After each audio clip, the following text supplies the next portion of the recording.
조금 전 윤석열 대통령과 기시다 일본 총리와의 한일 정상회담 그리고 공동 기자회견이 있었습니다. 두 정상은 한일 관계를 정상화하고 셔틀 외교도 재개하기로 합의했습니다. 경색됐던 한일 관계를 푼다는 건 평가할 만한 대목입니다. 그러나 기시다 총리의 과거사에 대한 직접적인 사과는 역시 없었습니다.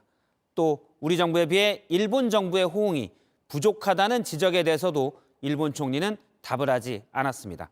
첫 소식 도쿄에서 김태영 기자입니다.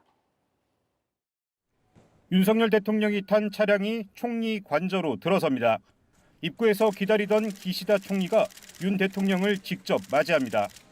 양국 국가가 연주되고 의장대 사열이 이어집니다. 윤 대통령 취임 이후 한일 정상 간 세 번째 양자회담이 일본 도쿄에서 열렸습니다. 우리 정부가 재단을 통한 제3자 변제 방식의 강제동원 피해자 배상 방안을 발표한 지 열흘 만입니다. 정상회담은 90분 가까이 진행됐습니다. 양국 정상은 공동 기자회견에서 한일 관계 정상화를 위해 양측이 합의한 내용을 발표했습니다. 양국의 공동 이익을 논의하는 협의체들을 조속히 복원하기로 합의했습니다. 앞으로 NSC 차원의 한일 경제안보 대화 출범을 포함하여 다양한 협의체가 소통을 양국 정상이 오가는 셔틀 외교도 12년 만에 재개하기로 했습니다. 하지만 기시다 총리의 입에서 과거사에 대한 사과와 반성이란 단어는 나오지 않았고 역대 내각을 계승한다는 기존 입장만 되풀이했습니다. 1998年10月に発表した日韓共同宣言を含め、歴史認識に関する歴代内閣の立場を全体として引き継いでいることを確認いたしました。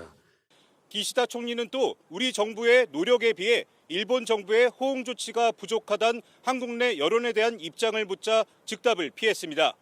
과거사에 대한 일본 정부의 진전되고 성의 있는 사과와 반성을 기대했지만 기존 입장만 되풀이한 겁니다. 도쿄에서 JTBC 김태영입니다. 한일 정상회담 하루 만에 일본의 표정이 달라졌습니다. 오늘 일본 경제산업상은 수출 우대국에 우리나라 이름을 올리는 건 한국의 대응에 달려 있다고 말했습니다. 미래지향적인 한일 관계를 위한 결단은 아무래도 우리만 한 것 같습니다. 첫 소식 이지은 기자입니다. 일본 경제산업상은 오늘 화이트리스트에 한국을 다시 올릴지에 대해선 아무것도 정해진 게 없다고 했습니다. 今後のこの国のカテゴリーの取り扱いについては、さらに韓国側の取り組み状況次第ということになります。韓国側の今後の姿勢を慎重に見極めていきたいというふうに考えております。 화이트리스트는 일본이 자국 안보에 민감한 품목을 수출할 때 절차를 간소화하는 혜택을 주는 수출 우대국 명단입니다. 주로 우방국인데 일본은 4년 전 한국을 이 명단에서 뺐습니다. 어제 한일 정상회담에 맞춰 일본은 일단 반도체 소재 3개 품목의 수출 규제 문턱을 낮추기로 했습니다. 하지만 화이트리스트 원상 복귀에 대해선 양국이 긴밀히 논의한다는 정도로 협의했습니다. 수출 규제가 다 풀리지 않은 건데 우리 정부는 세계무역기구 WTO에 일본을 제소한 걸 취하하기로 했습니다.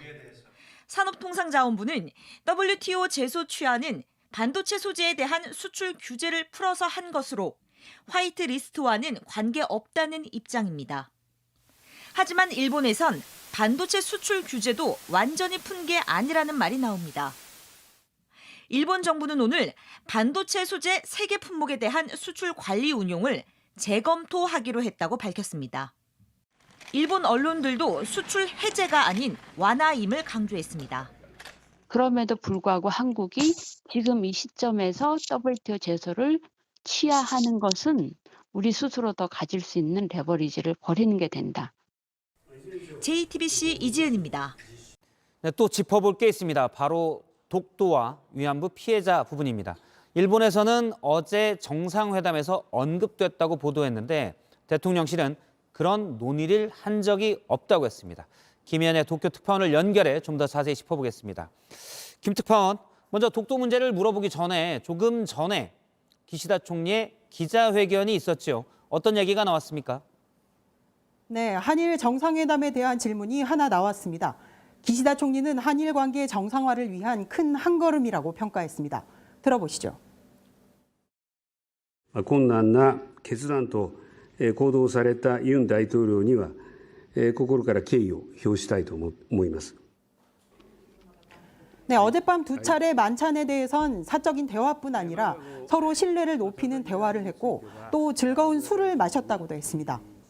예. 이 부분 좀 짚어보도록 할게요. 어제 정상회담에서 독도 얘기가 나왔다라고 지금 일본 언론이 보도하고 있는데 이걸 좀 확인을 해보죠. 네, 어제 정상회담 직후 일본 정부 관계자 브리핑이 발단입니다. NHK 기자가 양국 간 민감한 이슈에 대해 어떤 얘기가 오갔냐고 질문을 했는데요. 이 관계자는 기시다 총리가 한일 간 여러 현안을 잘 대처해가자고 했고 그중엔 독도 문제도 있었다고 말했습니다.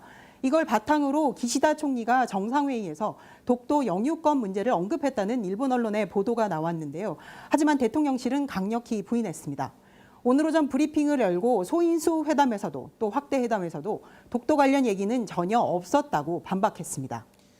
예, 위안부 피해자 합의 이행 문제도 양측 간의 논란이 좀 얘기가 있는 것 같습니다. 2015년 합의인데 이 이행 문제에 대해서도 지금 우리나라와 일본이 다른 얘기가 나오고 있는 것 같아요. 네, 일본 언론은 정상회담에서 위안부 합의를 착실히 이행해달라는 총리 요청이 있었다고 보도했습니다. 오늘 오전 윤 대통령을 만난 일본 야당 대표 이즈미 켄타도 기자회견에서 위안부 소녀상 문제를 언급했다고 밝혔는데요. 윤 대통령의 구체적인 답변은 없었다고 했습니다. 또 대통령실은 또 한 번 입장을 내고 위안부 문제든 독도 문제든 논의된 바가 없다고 밝혔습니다. 예, 도쿄에서 김현애 특파원이었습니다. 지난 한일 정상회담에서 독도와 위안부 문제 거론 여부를 두고 정치권에서 공방이 계속되고 있습니다. 야당은 대통령실이 진실을 밝혀야 한다고 주장하는 반면에 대통령실은 논의된 적 없다는 입장을 또 한 번 강조했습니다. 이지혜 기자입니다. 기시다 총리가 윤석열 대통령에게 위안부 합의의 이행을 요구했다. 한일 정상회담이 끝난 직후 일본 언론들이 고위 관계자의 말을 인용해 보도한 내용입니다. 굴종 외교라는 비판이 거세지자 대통령실은 정상회담에서 위안부나 독도 문제가 논의된 바 없다고 일축했습니다. 하지만 사흘째 비판은 계속되고 있습니다. 일본의 주장이 사실이 아니라면 왜 거짓말을 하냐며 항의하지 못합니까?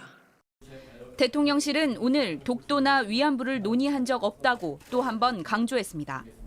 그러면서 야당을 중심으로 한 비판에 대해 역사의 큰 흐름이나 국제 질서의 판을 읽지 못하고 지역적인 문제를 제기하거나 과도한 용어로 정치적 쟁점을 만드는 것 아니냐고 지적했습니다.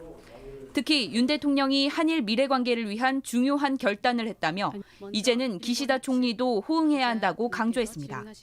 국민의힘은 이재명 민주당 대표를 겨냥해 자신의 사법 리스크 방어를 위한 또 다른 방탄 방패로 쓰려는 것 아니냐고 공세를 폈습니다. 한일 정상회담 결과를 두고 정부 여당과 야당의 시각이 극명하게 엇갈리는 가운데 독도와 위안부 문제를 둘러싼 갈등도 당분간 계속될 전망입니다. JTBC 이지혜입니다.